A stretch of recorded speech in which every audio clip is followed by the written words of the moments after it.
ನಮಸ್ಕಾರ ಗೆಳೆಯರೇ, ಕೇರ್ ಕನ್ನಡ ಚಾನೆಲ್ಗೆ ಸ್ವಾಗತ. ನೀವು ಯಾವಾಗಾದರೂ ರಾತ್ರಿ ತಡವಾಗಿ ಜಾಗರಣೆ ಮಾಡಿದ್ದೀರಾ? ದೂರವಾಣಿ ನೋಡುತ್ತಾ, ವಿಡಿಯೋಗಳನ್ನು ನೋಡುತ್ತಾ, ಅಥವಾ ಕೆಲಸ ಮುಗಿಸುತ್ತಾ 5 ಅಥವಾ 6 ಗಂಟೆ ನಿದ್ರೆ ಸಾಕು ಎಂದುಕೊಂಡಿದ್ದೀರಾ? ಇಂದು ಬಹಳ ಜನರು ಹಾಗೇ ಯೋಚಿಸುತ್ತಾರೆ. ನಿದ್ರೆಯನ್ನು ಕಡಿಮೆ ಮಾಡಿದರೆ ದಿನದಲ್ಲಿ ಹೆಚ್ಚು ಸಮಯ ಸಿಗುತ್ತದೆ ಎಂದು ಹಲವರು ಭಾವಿಸುತ್ತಾರೆ. ಆದರೆ ಸತ್ಯವೇನೆಂದರೆ 6 ಗಂಟೆಗೂ ಕಡಿಮೆ ನಿದ್ರೆ ಮಾಡುವುದು ನಿಧಾನವಾಗಿ ನಮ್ಮ ಮೆದುಳು, ಹೃದಯ ಮತ್ತು ಸಂಪೂರ್ಣ ಆರೋಗ್ಯಕ್ಕೆ ಹಾನಿ ಮಾಡುತ್ತದೆ. ನಿದ್ರೆ ಎಂದರೆ ಕೇವಲ ವಿಶ್ರಾಂತಿಯಲ್ಲ, ಅದು ನಮ್ಮ ದೇಹಕ್ಕೆ ಅತ್ಯಂತ ಅಗತ್ಯವಾದ ಜೈವಿಕ ಪ್ರಕ್ರಿಯೆ. ಹಾಗಾದರೆ ಇದು ಏಕೆ ಇಷ್ಟು ಮುಖ್ಯ ಎಂದು ತಿಳಿದುಕೊಳ್ಳೋಣ. ಮೊದಲು ನಮ್ಮ ಮೆದುಳಿನ ಬಗ್ಗೆ ತಿಳಿದುಕೊಳ್ಳೋಣ. ಒಂದು ದಿನದೊಳಗೆ ನಮ್ಮ ಮೆದುಳು ಸಾವಿರಾರು ಮಾಹಿತಿಗಳನ್ನು ಸಂಸ್ಕರಿಸುತ್ತದೆ. ನಾವು ಮಾತನಾಡಿದ ಮಾತುಗಳು, ನಾವು ತೆಗೆದುಕೊಂಡ ನಿರ್ಧಾರಗಳು, ನಾವು ಅನುಭವಿಸಿದ ಭಾವನೆಗಳು ಇವೆಲ್ಲವನ್ನೂ ಮೆದುಳು ಸಂಗ್ರಹಿಸುತ್ತದೆ. ಆದರೆ ನಾವು ನಿದ್ರೆ ಮಾಡುವಾಗ ಒಂದು ಆಶ್ಚರ್ಯಕರ ಘಟನೆ ನಡೆಯುತ್ತದೆ. ನಿದ್ರೆಯ ಸಮಯದಲ್ಲಿ ಮೆದುಳು ತನ್ನೊಳಗೆ ಸಂಗ್ರಹವಾದ ವಿಷಕಾರಿ ಕಸದಂಶಗಳನ್ನು ಹೊರಹಾಕುತ್ತದೆ. ಇದು ಒಂದು ರೀತಿಯಲ್ಲಿ ನೋಡಿದರೆ ರಾತ್ರಿ ಹೊತ್ತಿನ ಸ್ವಚ್ಛತಾ ಕಾರ್ಯದಂತೆ. ಆದರೆ ನಾವು 6 ಗಂಟೆಗೂ ಕಡಿಮೆ ನಿದ್ರೆ ಮಾಡಿದರೆ ಈ ಸ್ವಚ್ಛತಾ ಪ್ರಕ್ರಿಯೆ ಸಂಪೂರ್ಣವಾಗುವುದಿಲ್ಲ. ಹೀಗೆ ಆಗುತ್ತಾ ಬಂದರೆ ಮುಂದಿನ ದಿನಗಳಲ್ಲಿ ಗಮನ ಕೆಡುವುದು, ಸ್ಮರಣಶಕ್ತಿ ಕಡಿಮೆಯಾಗುವುದು, ಯೋಚನೆ ನಿಧಾನವಾಗುವುದು ಮತ್ತು ಸರಿಯಾದ ನಿರ್ಧಾರ ತೆಗೆದುಕೊಳ್ಳಲು ಕಷ್ಟವಾಗುವುದು. ಇದಕ್ಕಾಗಿಯೇ ನಿದ್ರೆ ಕಡಿಮೆ ಮಾಡಿಕೊಂಡವರು ಕೆಲಸದಲ್ಲಿ ಹೆಚ್ಚು ತಪ್ಪುಗಳನ್ನು ಮಾಡುತ್ತಾರೆ ಮತ್ತು ವಾಹನ ಚಾಲನೆ ಮಾಡುವಾಗ ಅಪಘಾತಗಳ ಸಾಧ್ಯತೆ ಕೂಡ ಹೆಚ್ಚಾಗುತ್ತದೆ. ಕೆಲವು ಅಧ್ಯಯನಗಳ ಪ್ರಕಾರ ಸುಮಾರು 18 ಗಂಟೆಗಳ ಕಾಲ ಜಾಗರಣೆ ಇದ್ದರೆ ಅದು ಮದ್ಯಪಾನದ ಪರಿಣಾಮದಂತೆ ಮೆದುಳಿನ ಮೇಲೆ ಪರಿಣಾಮ ಬೀರುತ್ತದೆ. ಇನ್ನೊಂದು ವಿಷಯ ಬಹಳ ಜನರಿಗೆ ಗೊತ್ತಿಲ್ಲ. ನಿದ್ರೆ ನಮ್ಮ ಹಸಿವು ಮತ್ತು ತೂಕವನ್ನು ಕೂಡ ನಿಯಂತ್ರಿಸುತ್ತದೆ. ನಮ್ಮ ದೇಹದಲ್ಲಿ 2 ಪ್ರಮುಖ ಹಾರ್ಮೋನುಗಳಿವೆ. ಒಂದರ ಕೆಲಸ ಹಸಿವು ಹೆಚ್ಚಿಸುವುದು, ಮತ್ತೊಂದರ ಕೆಲಸ ಹೊಟ್ಟೆ ತುಂಬಿದ ಅನುಭವವನ್ನು ನೀಡುವುದು.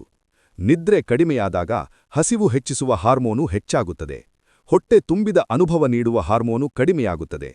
ಅದರ ಪರಿಣಾಮವಾಗಿ ನಮ್ಮ ದೇಹಕ್ಕೆ ಹೆಚ್ಚು ಹಸಿವು ಕಾಣಿಸುತ್ತದೆ. ಇದರಿಂದ ನಿದ್ರೆ ಕಡಿಮೆ ಮಾಡಿಕೊಂಡವರು ಸಾಮಾನ್ಯವಾಗಿ ಹೆಚ್ಚು ಸಿಹಿ ಆಹಾರ, ಹೆಚ್ಚು ಕೊಬ್ಬಿನ ಆಹಾರ ಮತ್ತು ತ್ವರಿತ ಆಹಾರಗಳನ್ನು ತಿನ್ನಲು ಪ್ರಾರಂಭಿಸುತ್ತಾರೆ. ಕಾಲಕ್ರಮೇಣ ಇದು ತೂಕ ಹೆಚ್ಚಳಕ್ಕೂ ಮಧುಮೇಹದ ಅಪಾಯಕ್ಕೂ ಕಾರಣವಾಗಬಹುದು. ನಿದ್ರೆ ನಮ್ಮ ಹೃದಯದ ಆರೋಗ್ಯಕ್ಕೂ ಬಹಳ ಮುಖ್ಯ. ನಾವು ನಿದ್ರೆ ಮಾಡುವಾಗ ಹೃದಯದ ಸ್ಪಂದನ ನಿಧಾನಗೊಳ್ಳುತ್ತದೆ, ರಕ್ತದೊತ್ತಡ ಕಡಿಮೆಯಾಗುತ್ತದೆ.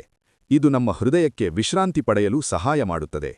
ಆದರೆ ನಿರಂತರವಾಗಿ ನಿದ್ರೆ ಕಡಿಮೆ ಮಾಡಿದರೆ ದೇಹದಲ್ಲಿ ಒತ್ತಡ ಹೆಚ್ಚಿಸುವ ಹಾರ್ಮೋನುಗಳು ಹೆಚ್ಚಾಗುತ್ತವೆ.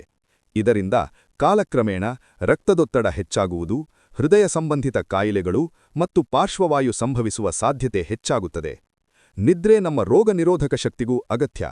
ನಿದ್ರೆಯ ಸಮಯದಲ್ಲಿ ದೇಹವು ರೋಗಗಳನ್ನು ಎದುರಿಸಲು ಸಹಾಯ ಮಾಡುವ ವಿಶೇಷ ರಕ್ಷಕ ಅಂಶಗಳನ್ನು ಉತ್ಪಾದಿಸುತ್ತದೆ. ಆದರೆ ನಿದ್ರೆ ಕಡಿಮೆಯಾದರೆ ಈ ರಕ್ಷಕ ಅಂಶಗಳು ಕಡಿಮೆಯಾಗುತ್ತವೆ. ಅದರ ಪರಿಣಾಮವಾಗಿ ನಾವು ಹೆಚ್ಚು ಬಾರಿ ಜ್ವರ ಮತ್ತು ಸೋಂಕುಗಳಿಗೆ ಒಳಗಾಗುತ್ತೇವೆ. ನಿದ್ರೆ ನಮ್ಮ ಮನಸ್ಥಿತಿಯ ಮೇಲೂ ದೊಡ್ಡ ಪರಿಣಾಮ ಬೀರುತ್ತದೆ. ಸಾಕಷ್ಟು ನಿದ್ರೆ ಇಲ್ಲದಿದ್ದರೆ ಮೆದುಳು ಭಾವನೆಗಳನ್ನು ಸರಿಯಾಗಿ ನಿಯಂತ್ರಿಸಲು ಸಾಧ್ಯವಾಗುವುದಿಲ್ಲ.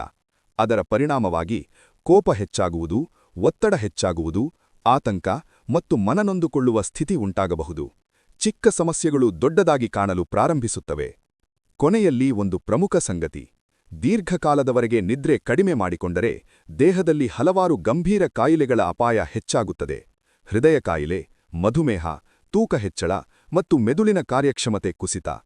ಕೆಲವು ಅಧ್ಯಯನಗಳು ಹೇಳುವಂತೆ ನಿರಂತರವಾಗಿ 6 ಗಂಟೆಗೂ ಕಡಿಮೆ ನಿದ್ರೆ ಮಾಡಿದರೆ ಮಾನವನ ಆಯುಷ್ಯ ಕೂಡ ಕಡಿಮೆಯಾಗಬಹುದು.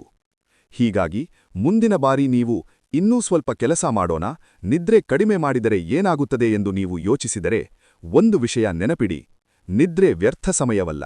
ಅದೇ ಸಮಯದಲ್ಲಿ ನಮ್ಮ ದೇಹ ತನ್ನನ್ನು ತಾನೇ ದುರಸ್ತಿ ಮಾಡಿಕೊಳ್ಳುತ್ತದೆ.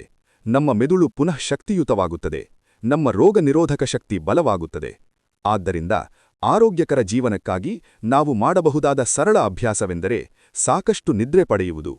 ಕೆಲವೊಮ್ಮೆ ಉತ್ತಮ ಆರೋಗ್ಯದ ದೊಡ್ಡ ರಹಸ್ಯವೇ ಸರಿಯಾದ ಸಮಯಕ್ಕೆ ಮಲಗುವುದು.